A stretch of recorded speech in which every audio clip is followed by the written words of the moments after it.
भगवान शिव कहते हैं, किस श्राप के कारण पति पत्नी कभी संतुष्ट नहीं रहते हैं। एक बार माता पार्वती भगवान शिव से रूठकर कैलाश में बैठी हुई थी। जब भगवान शिव जी उन्हें मनाने का प्रयास करते हैं, तब माता पार्वती कहती है, हे स्वामी, मैं जानना चाहती हूँ कि पुरुषों को स्त्री के मन की बात क्यों समझ में नहीं आती है। हर पुरुष अपनी पत्नी की प्रिय वस्तुओं को तथा चीजों को क्यों बार बार भूल जाते हैं, जबकि एक स्त्री अपने प्रेमी या पति की हर छोटी छोटी बातों को ध्यान में रखकर उनकी सेवा करती है। हे प्रभु, आप ही आदि और अनंत है, आप ही इस जगत के परम परमेश्वर है, आपसे कोई भी बात छुपी नहीं है। कृपा करें और मेरे इन प्रश्नों के उत्तर देकर मेरे मन की शंकाओं को दूर करें। तब भगवान शिव कहते हैं, हे गौरी, आप सत्य कहती हैं कि हर पुरुष पत्नी के मन की बातों को तथा उनकी प्रिय वस्तुओं को भूल जाते हैं, किंतु इसके पीछे एक मुनि के श्राप की कहानी है, जिसे आज मैं आपको सुनाता हूँ। हे देवी पार्वती, जो भी पति पत्नी इस कहानी को सुनते हैं, वे हमेशा एक दूसरे के प्रति प्रेम में वृद्धि करते हैं और हमेशा खुशी पूर्वक जीवन व्यतीत करते हैं। आपने अक्सर देखा होगा कि कुछ जोड़ियां पति पत्नी कम दोस्ती ज्यादा निभाते हैं, वहीं किसी के जीवन में हमेशा क्लेश रहता है। इसके पीछे के कारण उनका मानसिक शारीरिक जुड़ाव होता है। तो चलिए आज की कहानी को शुरू करते हैं, जिससे आप लोग ध्यान पूर्वक सुने ताकि पता चले कि स्त्री पुरुष के बीच में प्रेम संबंध कैसे बढ़ जाते हैं। मित्रों, भगवान शिव कहते हैं, हे देवी पार्वती, पूर्व काल की बात है जब त्रेता युग आरंभ हुआ था। महाभारत के गुरु वंश के राजा दुष्यंत राज करते हैं। वहीं दूसरी तरफ राजा दशरथ के पुत्र श्री राम का भी जन्म हुआ था। यह दोनों घटनाएं एक ही समय की है, जिसका वर्णन रामायण और महाभारत में मिलता है। मित्रों, भगवान शिव कहते हैं, हे देवी पार्वती, एक दिन की बात है जब हस्तिनापुर नरेश राजा दुष्यंत शिकार के लिए वन में गए थे। उस समय महाराज एक हिरण का पीछा कर रहे थे। भागते दौड़ते हुए प्यास लगने के कारण राजा दुष्यंत महर्षि कर्ण के आश्रम में पहुंच गए। वहां हस्तिनापुर नरेश छाया में शांत होते देख एक ऋषि ने गुस्से में आकर कहा कि राजन, इस वन में किसी भी प्राणी का शिकार करना वर्जित है, यह महर्षि का आदेश है। तब ऋषि की बात सुन राजा दुष्यंत ने शिकार न करने का निर्णय लेते हुए उन्हें वचन दी और वहां से वापस अपने रथ की ओर जाने लगे। तभी निराश होकर राजा दुष्यंत को वापस जाता देख उस ऋषि ने उन्हें आश्रम के अंदर आने के लिए कहा। उन ऋषि का आदर करते हुए महाराज दुष्यंत उनकी बात को नहीं टाल सके और आश्रम के अंदर चले आए। फिर जब उन्हें पता चला कि वह आश्रम महर्षि कर्ण का है, तब उन्होंने भीतर प्रवेश करते हुए मुनीश्वर को आवाज लगाई। तभी उनके समक्ष एक अति सुंदर और मन को मोहने वाली युवा स्त्री आ गई, जिसका नाम मायावती था, जिसे देख महाराज दुष्यंत उस युवती पर अत्यंत मोहित हो गए। प्रत्येक अतिथि की तरह महाराज दुष्यंत का भी आदर करते हुए उस युवती ने उनका यथोचित से स्वागत किया और महर्षि की अनुपस्थिति के बारे में बताते हुए कहा, हे राजन, महर्षि तो तीर्थ यात्रा पर गए हैं, किंतु आपका यहाँ सुस्वागत है। फिर भगवान शिव कहते हैं, हे देवी पार्वती, मायावती ने महाराज दुष्यंत की पूरी निष्ठा और सेवा भाव से सत्कार किया था। मायावती की सेवा भाव से प्रसन्न होकर महाराज दुष्यंत ने उनसे पूछ लिया कि देवी, आप कौन है? तब वह कन्या बोली, महाराज, मेरा नाम मायावती है और मैं महर्षि कर्ण की पुत्री हूँ। मायावती की बात सुन महाराज दुष्यंत आश्चर्यचकित होकर एकदम से बोल पड़े कि देवी, महर्षि तो आजीवन ब्रह्मचारी है, फिर आप उनकी पुत्री कैसे हुई? महाराज दुष्यंत की दुविधा को देख मायावती ने उन्हें अपने अभागी जीवन गाथा को और स्वयं के माता पिता की सत्यता से अवगत कराते हुए कहा, हे राजन, वास्तव में मैं राजर्षि विश्वामित्र और स्वर्ग की अप्सरा मेनका की पुत्री हूँ। मेरे जन्म की बड़ी विचित्र कहानी है। जब ऋषि विश्वामित्र घोर तपस्या कर रहे थे, तब देवराज इंद्र ने उनकी तपस्या को भंग करने हेतु अप्सरा मेनका को धरती लोक पर भेज दिया था। तभी ऋषि ने उनके साथ प्रेम संबंध स्थापित किए थे, जिस कारण से मेरा जन्म हुआ था, किंतु ना ही मेरे पिता ने मुझे पाला और ना ही मेरे माता मेनका ने। मेरी माता को भय था कि कहीं मुनि विश्वामित्र उन्हें श्राप देकर भस्म न कर दे, इसीलिए उन्होंने मेरा परित्याग किया और मुझे वन में अकेला छोड़कर वे स्वर्ग में चली गई। तभी उसी वन में शकुंत पक्षियों ने मेरा रक्षण किया। फिर एक दिन की बात है, तभी ऋषि कर्ण उसी मार्ग से गुजर रहे थे तो उन्होंने मुझे गोद ले लिया है। राजन धर्म के अनुसार जन्म देने वाला, पालन पोषण करने वाला तथा अन्न देकर रक्षण करने वाला पिता के समान पूजनीय होता है। इसी कारण से मैं ऋषि कर्ण की पुत्री बन गई। महर्षि कण्व ने मुझे कभी भी यह एहसास होने नहीं दिया कि मैं उनकी असली पुत्री नहीं हूँ और मैंने भी उन्हें पिता ही मानती हूँ।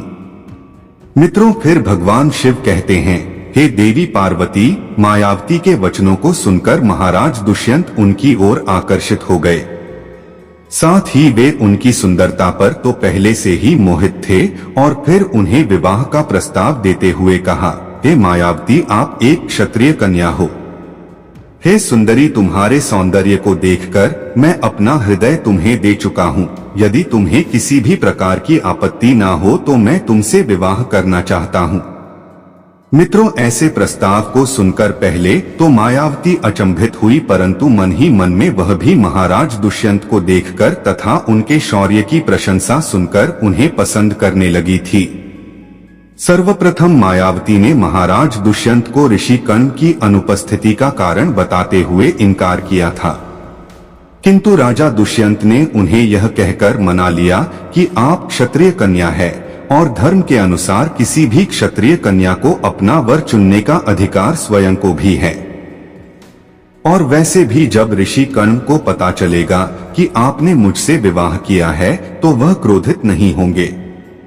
दुष्यंत के समझाने के पश्चात मायावती विवाह के लिए मान गई और उन्होंने गंधर्व विवाह कर लिया। फिर मित्रों, भगवान शिव कहते हैं, हे देवी पार्वती, कुछ समय महाराज दुष्यंत ने मायावती के साथ विहार करते हुए वन में ही समय व्यतीत किया।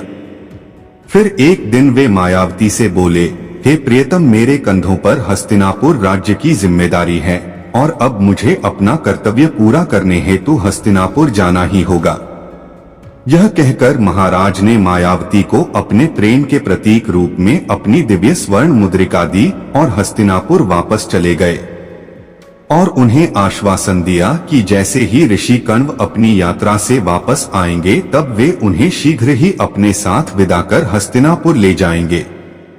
मित्रों, उसके बाद समय बीतता गया और इसी बीच मायावती को पता चला कि वह गर्भवती है और शीघ्र ही ऋषि कण्व भी अपनी तीर्थ यात्रा से अपने आश्रम में आते ही होंगे। जो प्रसन्नता पूर्वक मायावती ने उनसे महाराज दुष्यंत के साथ अपने गंधर्व विवाह के बारे में बताया। यह समाचार सुनकर ऋषि कण्व पहले तो बहुत प्रसन्न हुए, परंतु उसके बाद महर्षि कण्व ने मायावती को धर्म का ज्ञान देते हुए कहा, हे पुत्री, विवाह के पश्चात किसी भी कन्या को अपने पिता के घर में रहना उचित नहीं होता है और बोले, एक विवाहित कन्या का विवाह के बाद उसके पिता का घर पराया हो जाता है तथा उसका अपना घर पति का ही घर होता है। जो स्त्री पति के सुख दुख में साथ रहती है वह पति और पिता का गौरव बढ़ाती है और हर परिस्थिति में एक स्त्री को अपने पति का साथ देना चाहिए। उसे इतना कहकर ऋषि कण्व ने समझाया, हे पुत्री, तुमने उचित ही पुरुष का वर्णन किया है जिसका आज तीनों लोकों में गुणगान है। फिर मित्रों, महर्षि कण्व ने खुशी खुशी अपनी पुत्री मायावती की विदाई करते हुए उन्हें अपने 4 शिष्यों और एक दासी के साथ हस्तिनापुर के लिए रवाना कर दिया। आश्रम से हस्तिनापुर के लिए आगे बढ़ते हुए मार्ग में एक शिष्य ने मायावती से सरोवर के पास रुककर विश्राम करने का निवेदन किया। मायावती भी थक चुकी थी, इसलिए उन्होंने सहमति दे दी और अपनी दासी के साथ विश्राम करने लगी। जब मायावती सरोवर में पानी पीने गई थी तब उन्हें पता भी नहीं चला और उनके हाथ से महाराज दुष्यंत के द्वारा प्रेमचंद के रूप में दी हुई अंगूठी सरोवर में उनके हाथ से निकलकर गिर गई। वहीं दूसरी तरफ उस मुद्रिका को सरोवर की एक मछली ने निगल लिया। फिर अगले दिन जब मायावती हस्तिनापुर पहुंची और वहां के राज दरबार में गई, परंतु राजा दुष्यंत ने उन्हें पहचानने से इनकार कर दिया। वह बार बार सभासदों के सामने कहती रही कि महाराज, मैं आपकी पत्नी मायावती हूँ। लेकिन महाराज दुष्यंत ने यह कहते हुए पहचानने से मना कर दिया कि मैं तुम्हें नहीं जानता, यह औरत कौन है। ऐसा कहकर अपने सैनिकों द्वारा उसे राज्य से बाहर निकाल दिया।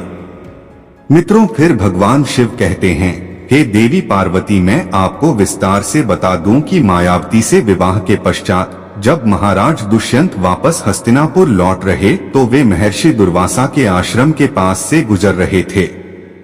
तभी राजन अपनी प्रिय पत्नी के और राज्य के विचारों में पूरी तरह से डूब चुके थे। जब उन्हें महर्षि दुर्वासा ने आवाज लगाई, फिर भी वे उन्हें नजरअंदाज करते हुए आगे बढ़ गए। इस तरह अनजाने में किए हुए अपराध से ऋषि ने क्रोधित होकर राजा दुष्यंत को श्राप दे दिया और कहा, हे राजन, इस समय तुम अपने विचारों में खोए हुए एक मुनि की आज्ञा का पालन न करते हुए आगे बढ़े हो। तुम अपनी सबसे प्रिय वस्तु को भूल जाओ, यह मेरा श्राप है। फिर मित्रों, भगवान शिव कहते हैं, हे देवी पार्वती, महर्षि दुर्वासा के श्राप रूपी कठोर वचनों को सुन महाराज दुष्यंत अत्यंत घबरा गए और ऋषि दुर्वासा के चरणों में नतमस्तक हुए। और फिर राजा दुष्यंत के बार बार विनती करने पर ऋषि दुर्वासा ने कहा कि राजन, मैं श्राप तो वापस नहीं ले सकता, लेकिन जब तुम कोई सूचक चिन्ह देखोगे तो उसे तुम पहचान जाओगे, अर्थात तुम्हारी यादें और शक्ति वापस आएगी।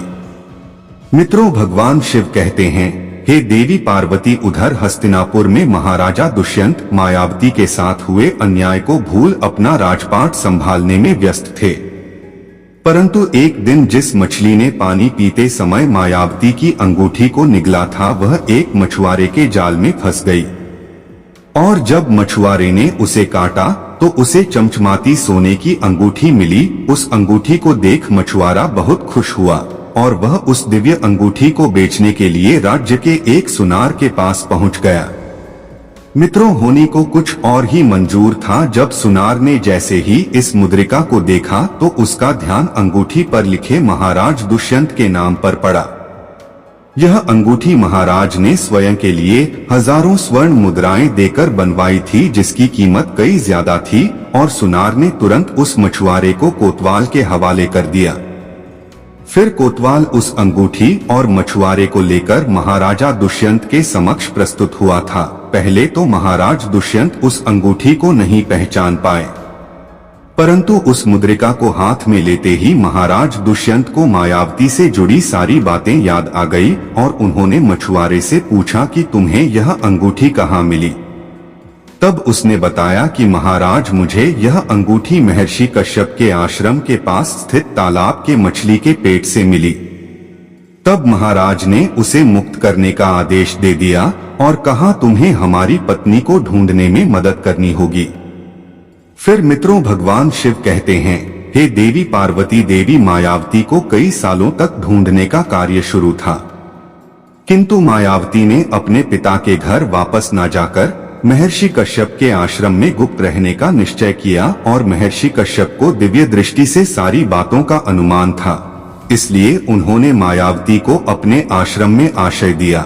वहीं दूसरी तरफ देवताओं और दैत्य में भीषण युद्ध शुरू हुआ, जिसे हम देवासुर संग्राम के नाम से जानते हैं।